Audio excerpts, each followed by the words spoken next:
बोल गीता माता की जय। ओम श्री परमात्मने नमः।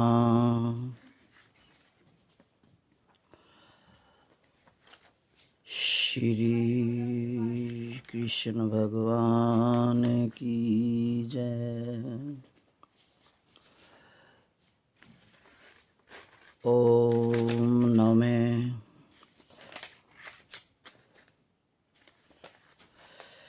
ओम अज्ञानतिमिरन्धस्य ज्ञानाञ्जनशलाकया चक्षुरुन्मीलितं येन तस्मै श्रीगुरुवे नमः। श्रीचैतन्यमनोभीष्टं स्थापितं येन भूतले स्वं रूपा कदा मह्यं ददाति स्वपदान्तिकं। वन्देऽहं श्रीगुरु श्रीयुतपदकमलं श्रीगुरुन् वैष्णवश्च श्रीरूपं साग्रजातं सहगण रघुनाथ अन्वितं तं सजीवं साद्वैतं सावधूतं परिजनसहितं कृष्ण चैतन्यदेवं श्री राधा कृष्ण पादान सहगण ललिता श्री विशाखा अन्वितांश्च। हे कृष्ण करुणा सिंधु दीनबंधु जगतपते गोपेश गोपिका कांत राधा कांत नमोस्तुते। तप्त कांचन गौरांगी राधा वृंदेवनेश्वरी वृषभानुसुते देवी प्रणमामि हरिप्रिये। वंशाकल्पतरुभ्यश्च कृपा सिन्धुभ्य एव च पतितानां पावनेभ्यो वैष्णवभ्यो नमो नमः। श्री कृष्ण चैतन्य प्रभु नित्यानंद श्री अद्वैत गदाधर श्रीवासादि गौर भक्तिवृंदा। हरे कृष्ण कृष्ण कृष्ण हरे हरे, हरे राम राम राम हरे हरे। आओ श्रील प्रभुपाद जी के चरणों में प्रणाम करते हुए, अपने गुरु महाराज के चरणों में प्रणाम करते हुए और गीताधारी भगवान श्री कृष्ण के चरणों में प्रणाम करते हुए हम वंदन करते हैं और गीता रूपी शास्त्र को पढ़ते हैं और उसमें जो ज्ञान भगवान श्री कृष्ण ने अर्जुन को दिया वो हम भी लेते हैं तो हम पाएंगे कुछ तभी जब हम अर्जुन बनेंगे। तो हम अर्जुन भी भगवान आपकी कृपा से बनेंगे और ज्ञान भी आपकी कृपा से पाएंगे।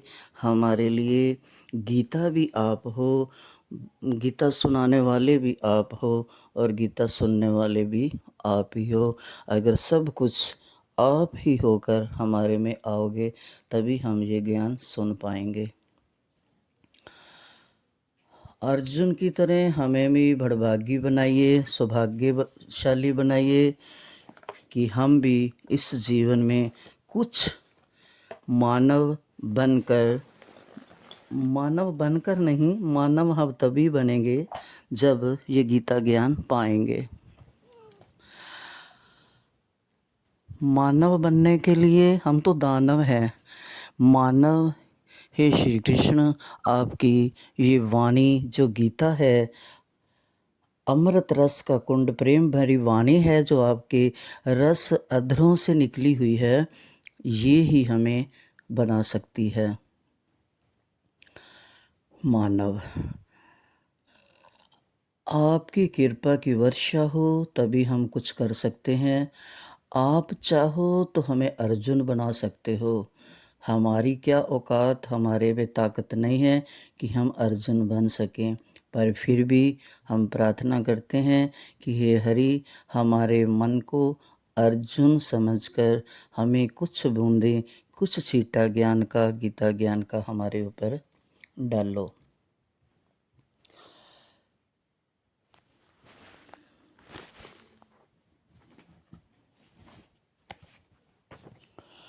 ओम श्री परमात्मने नमः। यस्यांके अखिलं सृष्टिसौष्ठवमिदं प्रोतं सदा वर्तते यललीला शरणेन दुर्जयमना शीघ्रं हरोरुध्यते। नामने केन ही यस्य पाप निरतो जीवो भयान मुच्यते वत्सि कृते तुम फाल्गुनम करुणया गीता दुहे नो नमः। जिन भगवान श्री कृष्ण के अंग में संपूर्ण सृष्टि का सौंदर्य ओतप्रोत है, क्योंकि भगवान श्री कृष्ण से सुंदर कोई नहीं है, जिनकी लीला का श्रवण करने से दुर्जन आदमी का मन भी शीघ्र ही भगवान में ठहर जाता है, जिनका एक नाम लेने मात्र से पापों में आसक्त जीव, जिनका मन रात दिन पापों में रमा हुआ है, वो जीव भी भव से मुक्त हो जाता है। हे प्रभु, आपकी गीता में इतनी शक्ति है, क्योंकि आपने अर्जुन को बछड़ा बनाकर कृपा पूर्वक गीता रूपी दूध को दुहा है। हम आपको प्रणाम करते हैं उस दूध की कुछ बूंदें पीने के लिए। हम अपने मन को अर्जुन रूपी बछड़ा बनाएं और अपने चित्त के प्याले में ये गीता रूपी जो आपने दूध दुहा है, कुछ अंश डालें, भरें, उसका स्वाद चखें, उसके रस को लें। ऐसे गीताधारी को हम कोटि कोटि प्रणाम करते हैं। मैं कोटि कोटि वंदन करती हूँ। हे केशव, हे जनार्दन, हे श्री कृष्ण। श्रीमद् भगवद गीता विश्व का अद्वितीय ग्रंथ है। इस पर अब तक ना जाने कितनी टीकाएं लिखी जा चुकी हैं, कितनी लिखी जा रही हैं और भविष्य में कितनी लिखी जाएंगी। हमारे शील प्रभुपाद जी ने इस गीता को, यथारूप गीता को इतने बट चुके हैं, ये ग्रंथ गीता उनकी बनाई हुई, कि विदेशों में भी हर एक के बैग में गीता मिलेगी। इतना बांटा उन्होंने, लाखों करोड़ों टीके छप चुके हैं प्रभुपाद जी की कृपा से, और आगे भी बहुत लिखी जाएगी। गीता घर घर पहुंचेगी, हर एक हाथ में गीता होगी।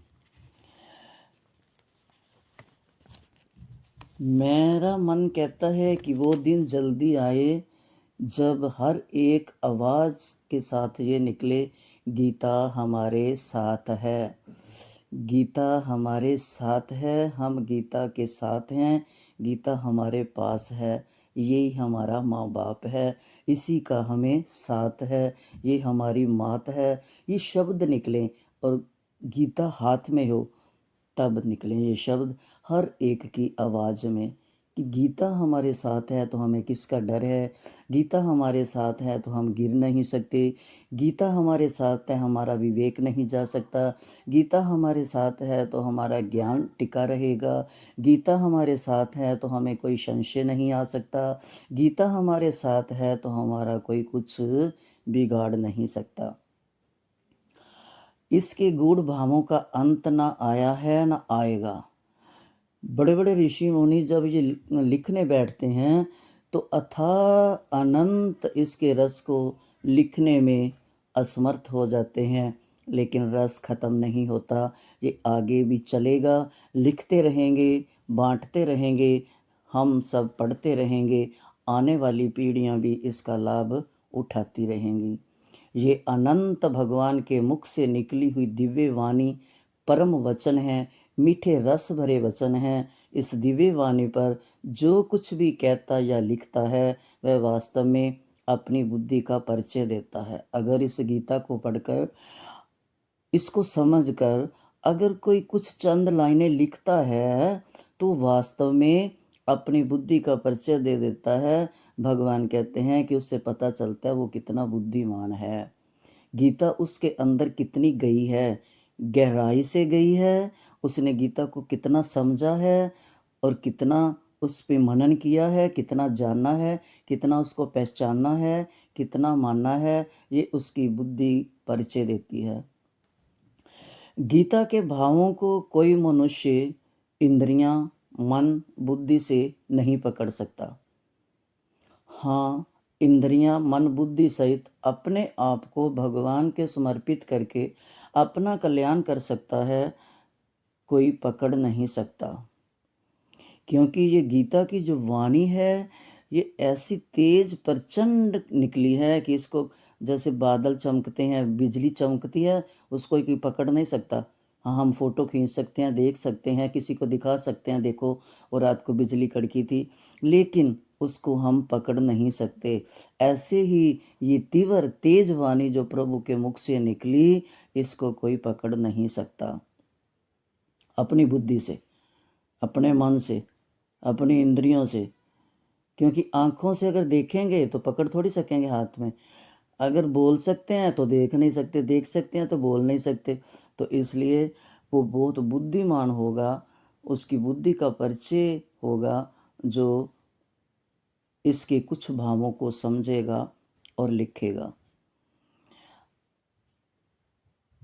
इस मन बुद्धि इंद्रियों सहित अपनी मन बुद्धि को, अपने आप को अगर हम भगवान के समर्पित करके उनके चरणों में अपने आप को समर्पित कर दें, उनके शरणागत हो जाएं, तो हम शायद अपना कल्याण कर सकें। जो अपने आप को भगवान के समर्पित कर देता है, उनके शरणागत हो जाता है, उस पर गीता ज्ञान का प्रवाह स्वतः आ जाता है। क्योंकि भगवान कहते ही हैं, मैं शरणागतों का रक्षक हूँ, मैं शरणागतों को अपने गले लगाता हूँ, मैं शरणागतों को उठाता हूँ, अपने हृदय से लगाता हूँ। राम रूप में आए, विभीषण को लगाया, एक गिलहरी तक उनकी शरण में आई तो उसको भी उन्होंने उठाया, गोदी में बिठाया। भगवान कहते हैं कि जो मेरी शरण में आ गया, भगवान तो क्या, भगवान के वंशज जो सूर्यवंशी रघुवंशी हैं, उनमें जो ऋषि महात्मा हैं, जिन वो भी अगर उनकी कोई शरण में आता था, जैसे शिवी हैं, शिवी की शरण में कबूतर आया तो उन्होंने उसको भी खाना दिया, उठे नहीं समाधि से, अपना मांस ही काट काट कर डाल के देते गए। लेकिन वो कहते हैं कि ये मेरी शरण में आया, अब मेरा फर्ज बनता है इसकी सेवा करना। तो भगवान के वंशज जो थे वो भी इतने शरणागतों पर दया करने वाले थे, तो ये समझो कि खुद भगवान कितने शरणागतों पर दया करते हैं। वह भीषण को देख लो, राम जी ने कैसे शरण में आया, कैसे उठाया, जबकि सबको संशय था ये दुश्मन के पास जा रहा है, भाई के दुश्मन के पास, तो वो कैसे बरतेंगे। पीछे पीछे रावण ने देखो जासूस भी भेज देते तो, लेकिन भगवान इतने दयालु हैं कि अपनी शरण में आए हुए को गले से लगाते हैं। भगवान अर्जुन को भी ये कहते हैं ना कि सर्व धर्मान त्याग कर हे अर्जुन तू मेरी शरण में आ जा, तेरे को कोई पाप नहीं लगेगा, मैं जो करूँगा वो मैं करूँगा, तेरा सिर्फ नाम होगा। कहते हैं ना, सर्वधर्मान परित्यज्य मामेकं शरणं व्रज, अहम त्वाम सर्वे पाप भयो मोक्षयिष्यामि मा शुचा। कि जो सब धर्मों को छोड़कर मेरी शरण में आ जाता है, मैं उसे अपने गले में लगाता हूँ, अपने हृदय में लगाता हूँ, मैं उसको पकड़ लेता हूँ, उसका उद्धार कर देता हूँ, उसको मोक्ष तक दे देता हूँ, उसके हर एक काम का मैं सहायक बनता हूँ। जो सदैव मेरा चिंतन करता है, मेरा भक्त बनता है, मन मना भव मद भक्तो मद्दाजी माम नमस्करु, माम वैश्यसि सत्यम तय प्रति जाने प्रियो असी में। कि सदैव मेरा चिंतन करो, मेरे भक्त बनो, मेरी पूजा करो और मुझ में नमस्कार करो। इस प्रकार तुम निश्चित रूप से मेरे पास आओगे, मैं तुम्हें वचन देता हूँ, क्योंकि तुम मेरे परम प्रिय मित्र हो। तो भगवान कहते हैं, शरणागत तू मेरी शरण में आ जा, क्योंकि जो भी आता मैं उसको पकड़ता हूँ, और तू तो फिर मेरा मित्र भी है और मेरा भगत भी है। दोनों रिश्ते जो हैं भगवान ने अर्जुन को दिए, ये दोनों ही बहुत दिव्य रिश्ते हैं। मित्र भगवान जैसा अगर जिसका मित्र बन जाए, अगर हमारा कोई अच्छा मित्र बनता है तो हम कितने खुश होते हैं। तो जिसका खुद भगवान मित्र बने या भगवान जिसको मित्र बनाए, जैसे सुदामा का करके उन्होंने मित्रता को दुनिया में दिखा दिया कि मित्र क्या चीज़ होती है, मित्रता कैसे निभाते हैं। मित्रता गरीब अमीर नहीं देखती, मित्रता ऊंच नीच नहीं देखती, मित्रता जाति नहीं देखती, मित्रता लिंग नहीं देखती कि ये पुरुष है ये स्त्री है, मित्रता छोटा बड़ा नहीं देखती, मित्रता काला गोरा नहीं देखती, मित्रता अवगुण निर्गुण नहीं देखती। मित्रता जो होती है प्रेम, अंदरूनी प्रेम, ये भगवान सिखाते हैं। तो भगवान कहते हैं जो मेरी शरणागत हो जाता है, भगवान को सब समर्पित कर देता है, उस पर गीता ज्ञान का प्रवाह सबतः आ जाता है। उसको गीता जो है जल्दी समझ में आएगी। जो गीता का ज्ञान है उसके अंदर टिकेगा, विवेक जागेगा। तो इसलिए गीता का जो प्रवाह सबता बह रहा है, सदियों से चला आ रहा है, परंपरा से चला आ रहा है, तो उसको हम भी पाएं। क्योंकि गीता को समझने के लिए गीता का जो तात्पर्य है, प्रभुपाद जी ने ये इस्कॉन की गीता पढ़ो तो प्रभुपाद जी ने तात्पर्य बहुत सुंदर सुंदर दिया। तो इस तात्पर्य को जो गीता का है, इसको समझने के लिए शरणागत होना आवश्यक है। अर्जुन भी जब भगवान सब कुछ जब छोड़कर धनुष रख दिया, पहले बातें करते रहे, भगवान समझाते रहे, प्रश्न करते रहे, भगवान उत्तर देते रहे, भगवान को आर्डर भी दे दिया, जैसे नौकर को दे देते हैं, जैसे मालिक ड्राइवर को देता है, मेरी गाड़ी उधर कर उधर कर। देखो एक संसार के रचयिता को, संसार के चलाने वाले को, संसार के उत्पन्न करने वाले को, अर्जुन को भी जिसने उत्पन्न किया उसको अर्जुन आर्डर देता है, चल मेरे रथ को उधर लेके चल। तो ये है मित्रता। तो भगवान अर्जुन जब देखते हैं, लड़खड़ाते हैं, सब कुछ छोड़कर बैठ जाता है भगवान के चरणों में, तो तभी भगवान उसको गीता ज्ञान समझाते हैं। इसलिए गीता को अगर समझना है, समझने के लिए हमें शरणागत होना आवश्यक है। क्योंकि अर्जुन भी जब भगवान के शरणागत हुए तभी भगवान के मुख से गीता का प्रकट्य हुआ, जिससे अर्जुन का मोह नष्ट हुआ, उन्हें स्मृति प्राप्त हुई। नष्टो मोहो स्मृतिर लब्धा। ये गीता के आगे गीता के 18वें अध्याय में आएगा। गीता ज्ञान को जानने का परिणाम है। वासुदेव सर्वम, इसका गीता का सार, पूरी गीता का 700 श्लोकों का जो निचोड़ है ना, जो इत्र निकला हुआ है, वो है वसुदेव सर्वम, वसुदेव सर्वम। कि गीता पढ़कर हमें इतना ज्ञान आ जाए, हमारा अंदर से इतना विवेक जागृत हो कि हमारे मुख से निकले, हम शरणागत हो जाएं और मुख से यही निकले वसुदेव सर्वम। जैसे तुलसीदास ने कहा था ना, करूं प्रणाम जोरी जुग पानी, कि मैं हर जीव को, जो परमात्मा के बनाए हुए बुरे अच्छे जो भी हैं, जड़ चेतन, सबको मैं प्रणाम करता हूँ। क्यों? कि मैं अपने भगवान को हर एक में देखता हूँ, मेरा भगवान हर एक में है। मैं सब प्राणियों को, जीवों को, सबको प्रणाम करता हूँ। ऐसे ही अगर गीता पढ़कर हमें सब में भगवान नज़र आए, अनुभव हो कि, तो हम ये जान लें कि वसुदेव सर्वम का अनुभव हो जाए, तब समझो कि हम सार्थक हुए गीता पढ़ने में, गीता समझने में। इसके अनुभवों में ही गीता की पूर्णता है। जब ऐसा अनुभव हो जाए तो समझो हमने पूरी गीता पढ़ ली। पूर्णता इसी में है, यही वास्तविक शरणागति भी है। तात्पर्य,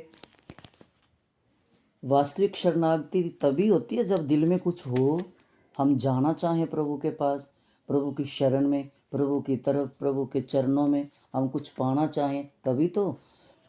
कि जब भक्त शरीर, इंद्रियां, मन, बुद्धि सहित अपने आप को भगवान के समर्पित कर देता है, तब शरणागत मैंपन नहीं रहता। तब ये नहीं होता कि हे प्रभु मैं आपकी शरण में आया, एंड डंडे की तरह जो गिर जाता है, धड़म जैसी जो दंडवत गिरता है, उसको कहते हैं शरणागत।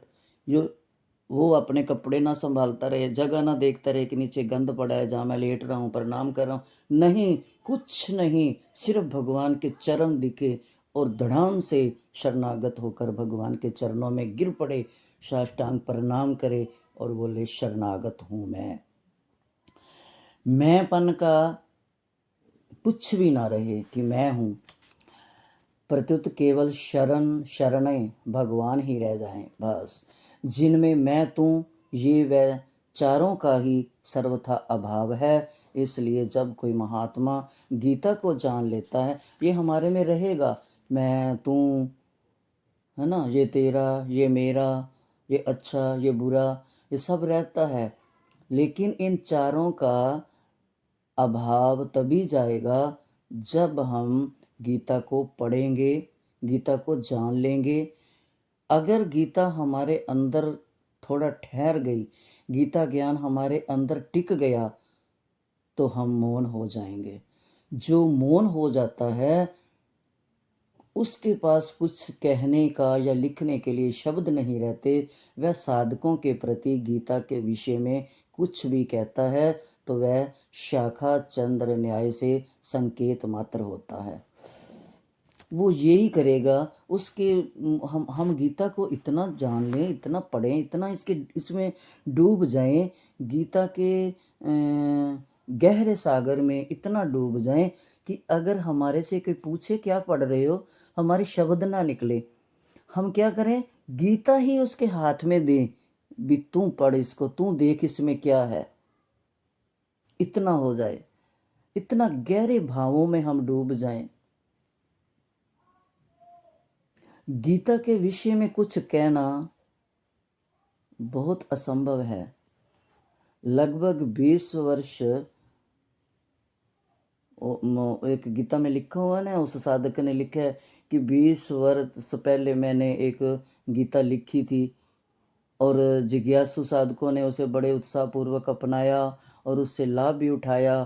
फल स्वरूप अब तक उसकी लगभग, अब ये हमारे प्रभुपाद जी ने जो गीता लिखी है उसको पढ़कर लोगों ने इतना फ़ायदा उठाया है, इतना उसका महत्व समझा है, इतना उसको पढ़कर ज्ञान पाया है, इतनी जिज्ञासु पैदा हुई है कि आगे आगे आगे और इतना मांग हो रही है गीता की, इतनी मांग हो रही है, गीता लोग मंगवा रहे हैं मनी ऑर्डर कर कर कर।